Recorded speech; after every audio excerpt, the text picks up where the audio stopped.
Okay, hi, welcome back. So we continue with the block diagram of QPSK, transmitter and also receiver. First, we look at the QPSK transmitter. So the QPSK transmitter is produced by combining two BPSKs, so BPSK-I and BPSK-Q. So on top here, above we have BPSK-I and below BPSK-Q. Okay, so for BPSK-I, okay, so the block diagram inside here is the block diagram for BPSK. It's similar to what we have learned in PSK. We just multiply our data or information with our carrier. Okay, so for bit 1, okay, 0 degree, bit 0, 180 degree. So what is produced here is um, plus minus cos omega c. Okay, so this is the output that represent BPSK-I. For BPSK-Q, okay, we multiply our signal with sine. So instead of cosine is sine. Okay, and the data also has opposite polarities. Okay, so output for, at our BPSK-Q is plus minus sine omega ct. Okay, so this is the output of BPSK-Q. And then we combine both of them, BPSK-I and BPSK-Q. So the output will be plus minus, and we just add these two. So it's plus minus cos omega ct plus minus sine omega ct. Okay, the output over here. Okay, so this is the block diagram of our QPSK transmitter. Okay, so here you need to put T lah. Okay.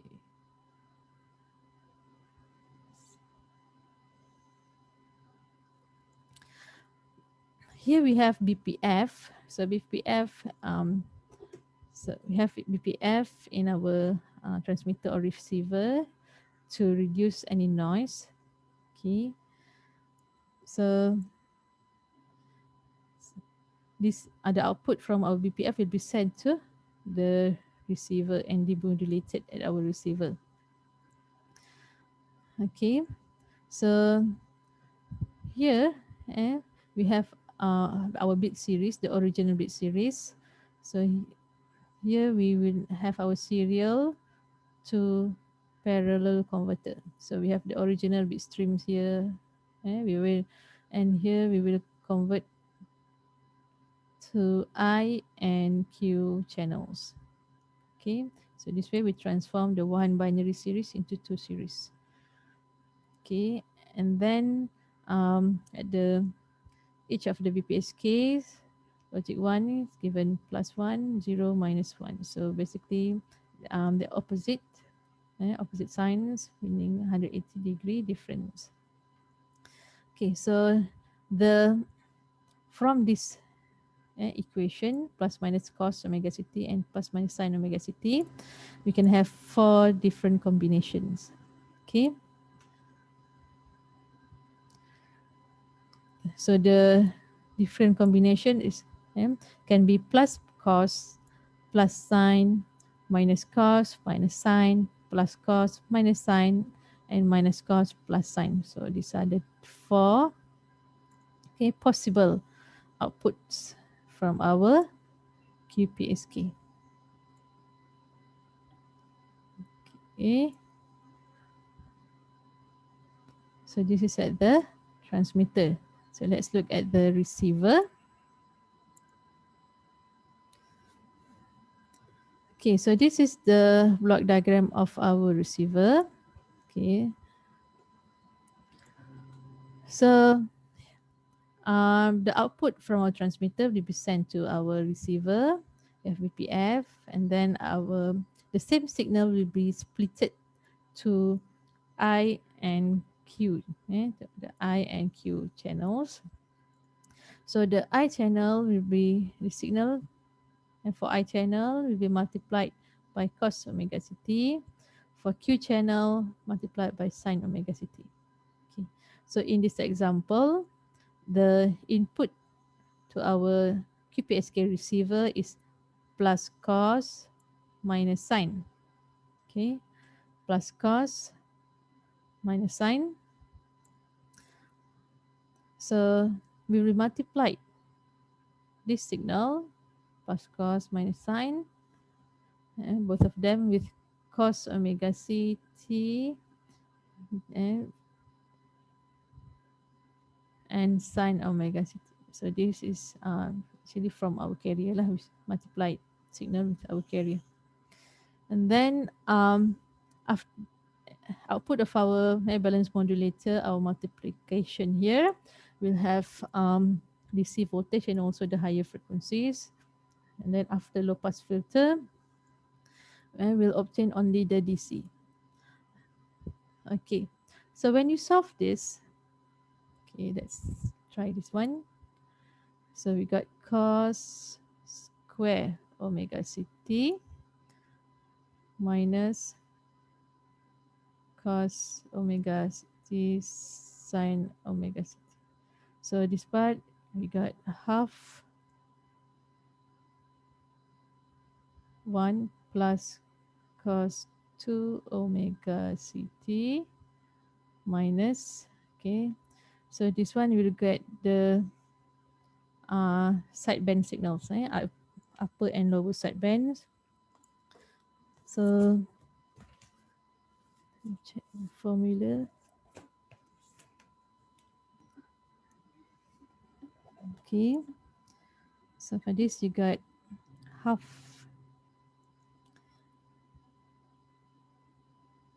sine A minus B, so which is sine 0, and then plus half sine A plus B sine 2 ct. Okay, so sine 0 is 0, so finally you get half plus half cos 2 omega ct minus half sine 2 omega ct. Okay, so after the low pass filter, only this positive DC voltage will remain. Okay, and then the voltage comparator will look at the positive voltage. Since it's positive voltage, it will be translated to bit 1. Okay, so the same thing, for this, do the same thing. So it's sine omega ct cos omega ct minus sine square omega ct. So here we got half sine 0 plus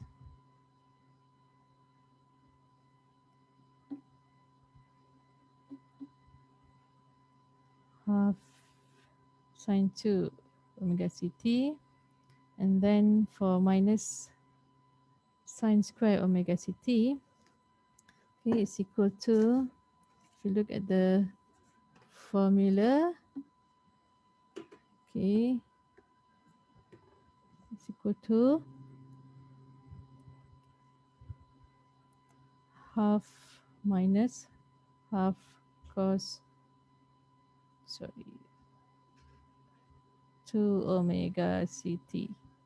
So then it becomes 0. Okay, the high frequency, half sine 2 omega ct minus half plus half cos 2 omega ct. And then if you rearrange, so you got minus half plus the higher frequency components. Okay,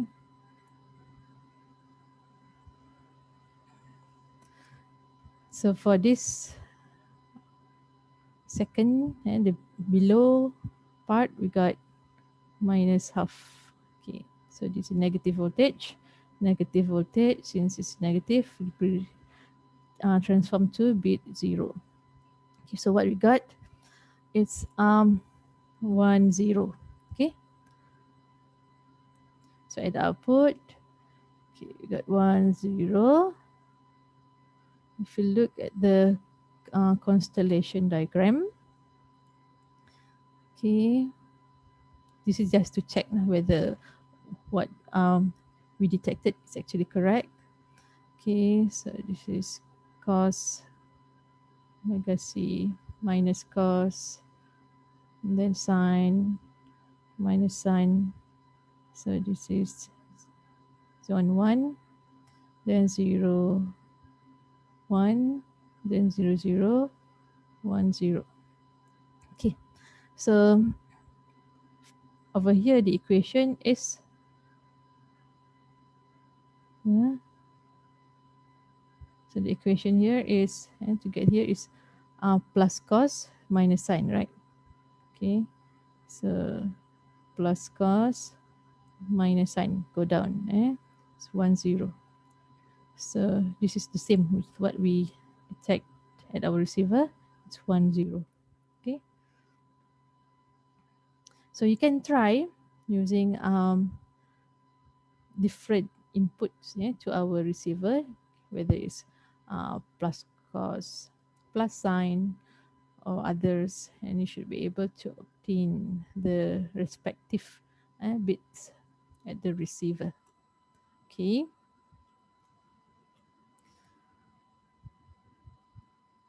Okay, let's move to our next slide.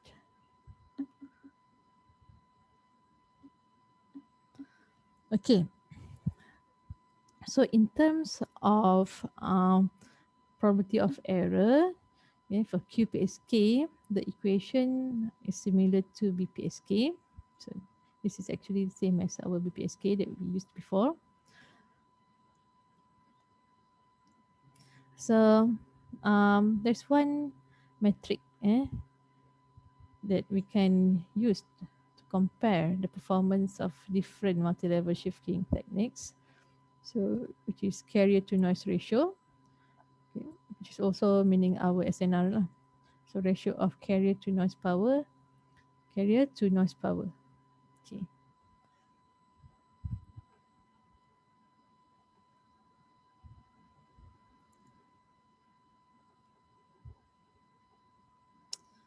Okay. So there is a relationship between our carrier to noise power, which is represented by our okay, C over N here, and EB over N naught. Okay. So in multi-level shifting, EB over N naught is equal to C over N times the inverse of our spectrum efficiency, which is C over N times bandwidth per FB. Okay. So before, since our N is equal to 1, okay, so just to remind that our spectrum efficiency is equal to FB over bandwidth. And when N equal to 1, okay, spectrum efficiency also equal to 1 bit per second per hertz. Then FB is equal to bandwidth. Okay, when FB is equal to bandwidth, such as, and this is for the basic ASK, PSK, and so on. So binary or binary, binary shifting. So EB of N1 is equal to C of N. Okay, but for multi-level, where N is not equal to 1, then okay, we follow this relationship. Okay, so then we have this factor over here that will affect our um, relationship between EB over N0 and C over N. Okay, which means that it will translate to something that I will illustrate before after this. So in the next example, I'll show you how this increase in how this bandwidth over FP will affect our C over N and also our EB over N naught, which then lead to our bit error performance lah. Okay.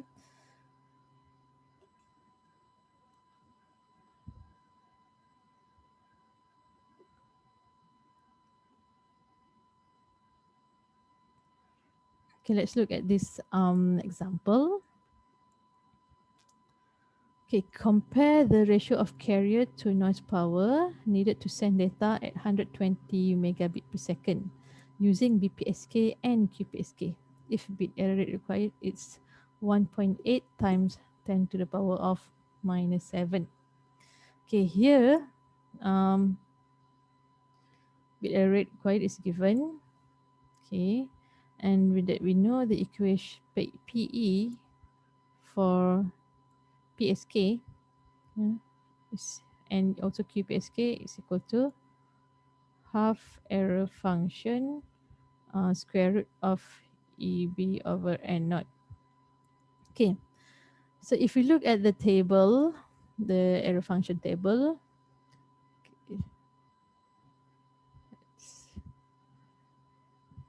the PE, okay, first let's here the PE is 1.8 times 10 to the power of minus 7. So this is what required.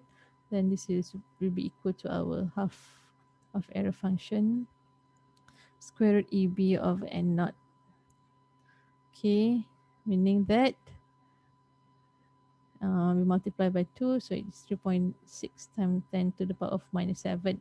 So this is error function of square root EB over N naught.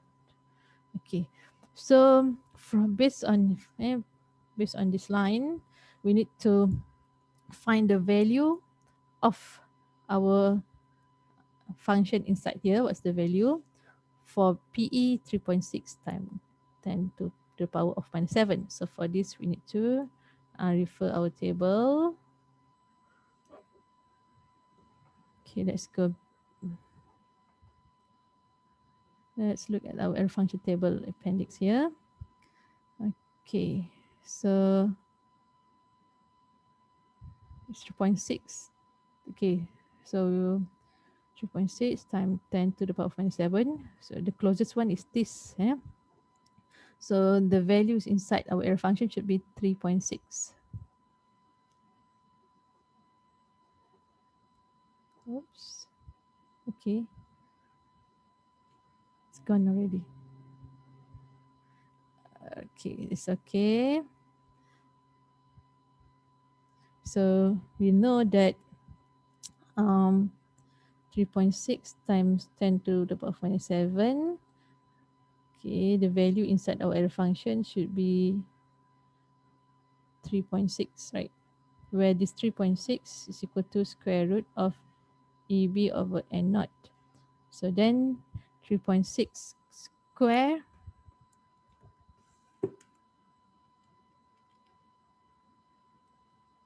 is around 13. Yeah. So 13 is our EB over N naught. Okay. Compare the ratio C over N needed to send data at 120 megabit per second. So this 100 our FB is 120 megabit per second. Okay, we need to find the C over N for BPSK and QPSK. Okay, we know that EB over N naught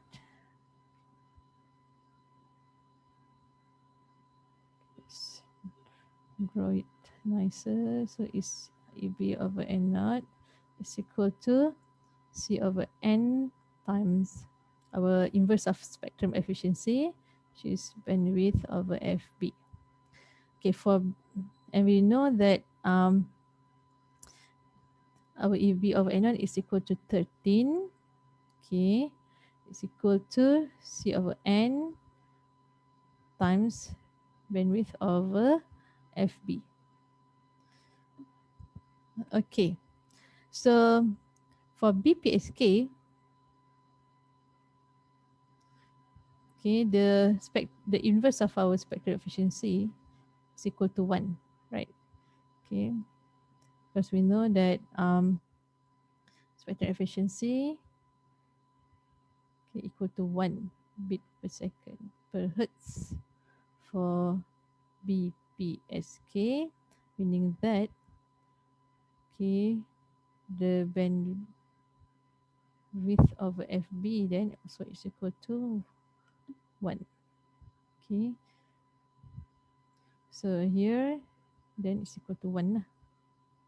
So our C over N then is equal to 13. Okay, 13 in log, 13 times 10 is around 11.14 dB. Okay, actually we don't need to use FB. We can, from spectral efficiency, we can just get directly with bandwidth over FB. Okay, for QPSK, the spectrum efficiency is equal to 2 bit per second per hertz, meaning that our FB over bandwidth is equal to 2. Okay, so in this case, since the PE is similar between BPSK and QPSK, so the EB over N naught is also similar, 13. So 13 is equal to C over N times, okay, bandwidth over FB, which is 1 over 2. Okay. So C over N for QPSK then is equal to 26. Okay, 26 linear in dB is 14.15. 14.15 dB. Okay. All right. So what does it mean? C over N for BPSK is 11.14 dB. For QPSK it's 14.15. So you can notice about plus 3 dB. The difference between them. Okay. So these values indicate that for the same error requirement, for the same bit error rate requirement, okay, BPSK use less carrier to noise, um, eh, which is around 11.14 dB. But if we want to maintain the same bit error rate for QPSK, we need to increase our SNR or carrier to noise ratio, okay, which is 14.15 dB. Okay, so meaning that the requirement for QPSK is more stringent. It's more strict for QPSK than BPSK. Okay, because this one is can tolerate more noise compared to the QPSK. So this is um, one main disadvantage of multi-level shift keying. Even though the spectrum efficiency will be better because for the same bandwidth we transmit more bits, okay, but the we also need to make sure that the noise performance will be better, eh? Or we need to maintain larger carrier to noise ratio at the receiver. Okay, okay, I hope you can understand this concept.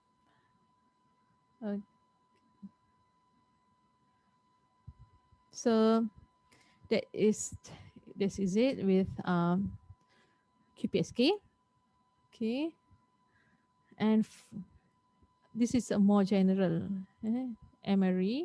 So MRA is just a general concept in terms to reflect the multi-level shifting techniques, where the M refers to the number of symbols used from our multi-level technique.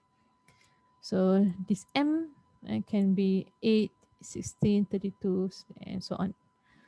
So we have learned before our M for PSK or QPSK. Okay, but today practically we have the wireless system, for example, have used so many symbols already and hundreds of symbols. Okay, so we can see that from other previous example how the circuits of QPSK is more complex than BPSK. Okay, and the signal to noise ratio or the carrier to noise ratio also is higher for QPSK.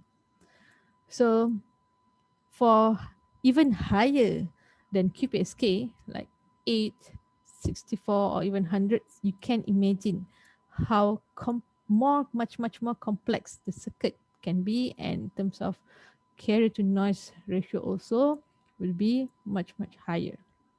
Okay, so the larger number of levels here will translate to more complex circuits and higher carrier to noise ratio. So these are the kind of trade-off, yeah, or the disadvantage.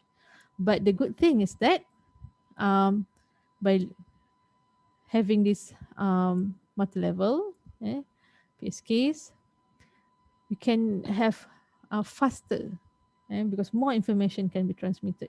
So we can move from one generation to higher generation of networks, meaning that higher speed. Okay, but at the same time, our transmitter and receiver also have to be more sophisticated. Okay,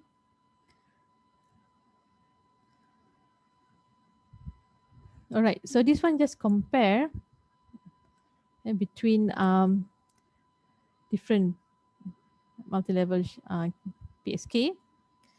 Okay, so this is BPSK up to 32 PSKs, and in terms of spectrum efficiency, 1 bit per second per hertz up to 5 bit per second per hertz. So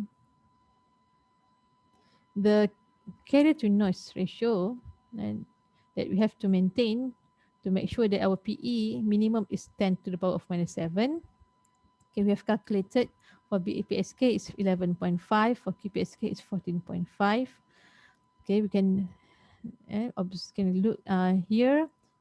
8 PSK is 19.5, 16, 25.5, 32, 32.5. So the C of N is much higher, meaning that the receiver needs to be very advanced, so that is more tolerant to noise that accumulates in the system. Okay, so this figure just to compare different shifting techniques between ASK, the ASK, FSK, and PSK. Okay, so and then in each category there are different variants lah. In terms of synchronous, so this tak segerak means asynchronous, and segerak is synchronous. Okay, so this is in Malay. So asynchronous is tak segerak.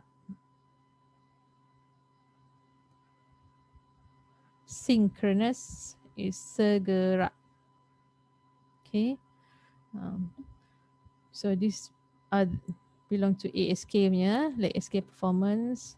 This is in the middle FSK, and the best one is PSK. Okay, so we can notice at 1 bit error rate, let's say, okay, this is for example the bit error rate that we want to maintain minimum -6. So the carrier to noise ratio Okay, this carrier to noise ratio reflects the ability to tolerate noise in the system. Okay, so how tolerant it is to noise. So what we have learned, ASK is the worst. Okay, so it needs higher C of N, worst, followed by FSK, and then the best is PSK.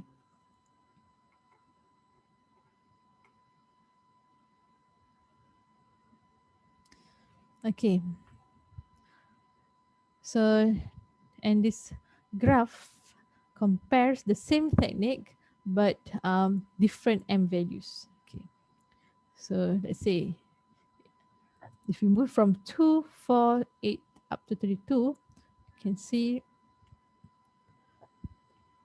the EB here, the normalized EB, okay, is much much higher.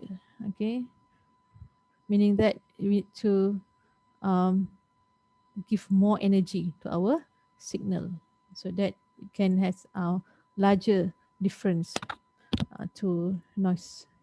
Okay,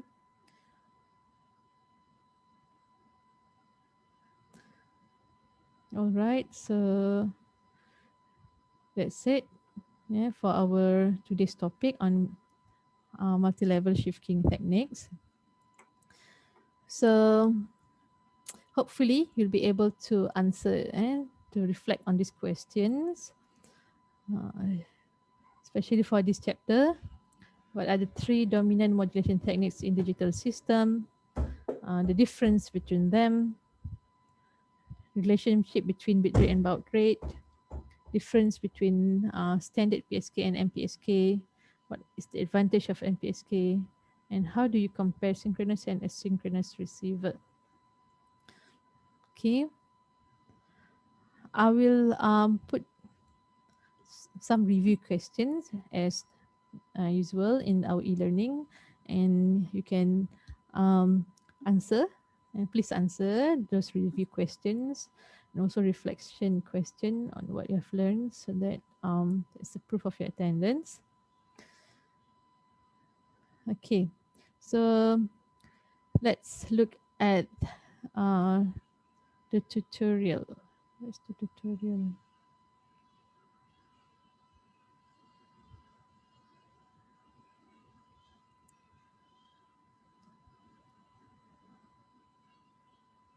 Okay, I'll stop here and then continue just to look at the our tutorial that's related to today's topic.